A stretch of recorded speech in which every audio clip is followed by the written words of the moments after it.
నమస్తే. ప్రస్తుతం ఉవర్తి గ్రామంలో ఉన్నాం.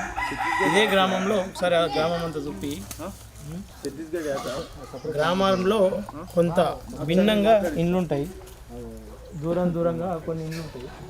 ఇదే హిడ్మా పుట్టి పేరినటువంటి గ్రామం.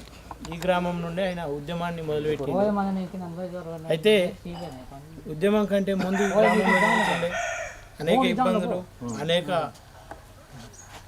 ఒత్తిళ్లకు లోనై మావోయిస్ట్గా ఆయన ఆ ప్రయాణం చేసిండు. ఒకసారి ఆ హిడ్మా బ్రదర్ ఒకసారి మనతో ఉన్నాడు.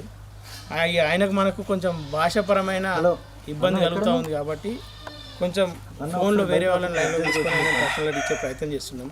ఎందుకంటే వాళ్ళకేమో కోయ భాష, ఇక మన ప్రాంతం అంతా కూడా తెలుగు, హిందీ, వీళ్ళకు హిందీ కానీ ఇంగ్లీష్ కానీ తెలుగు కానీ అసలు టచ్ లేదని చెప్పి చెప్తా ఉన్నారు. కొంత తెలుగు మాట్లాడే ప్రయత్నం చేస్తాం. దీనికోసం ఒకసారి వేరే వాళ్ళను లైన్లోకి తీసుకుని మనం అడగాలనుకున్న ప్రశ్నలు, మనం ఏం ఆయన నుండి తెలుసుకోవాలనుకుంటున్నామో అవి తెలుసుకునే ప్రయత్నం.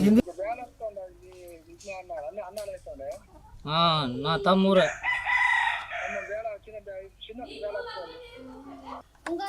लड़ाई की जीवित तौर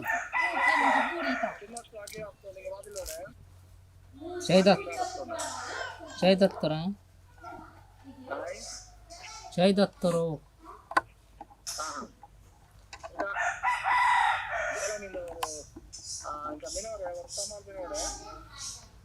तमाला ना मरे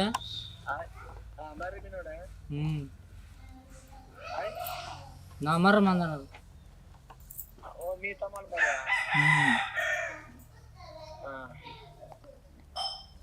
మధ్యలో ఏమైనా వస్తుండే ఇడికి ఎట్లా మీతో? నా తమ్మన్ మర్రు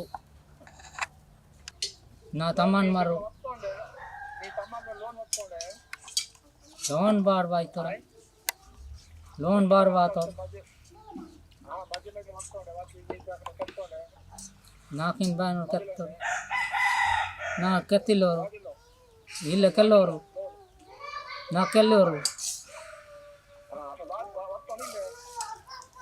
ಈಗ ಬೇನವ್ರು ಬಾತವ್ರು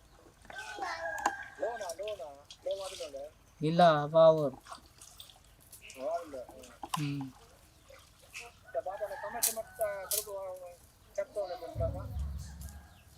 ಇಲ್ಲ ನಾ ಬೇಂಡಿನ ಬಾತ ಕೆತ್ತದಿಲ್ಲ.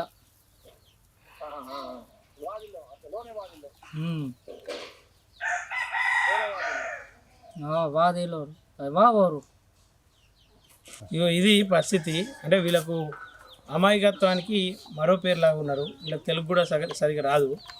వీళ్ళ ఇల్లు చూడాలి. హిడ్మా వీళ్ళకి సాధించి పెట్టినటువంటి ఆస్తులు ఇవన్నీ కూడా చెప్తూ ఉంటారు కదా, మావోయిస్టుగా మారితే ఏదైనా సాధిస్తారు, ఎంతైనా సంపాదిస్తారని చెప్పేసి. వాళ్ళ అన్న అమాయకత్వానికి మారుపేరులాగా ఉండరు. సొంత కుటుంబం కూడా ఇవాళ ఇబ్బందుల పాలవుతూ ఉంది.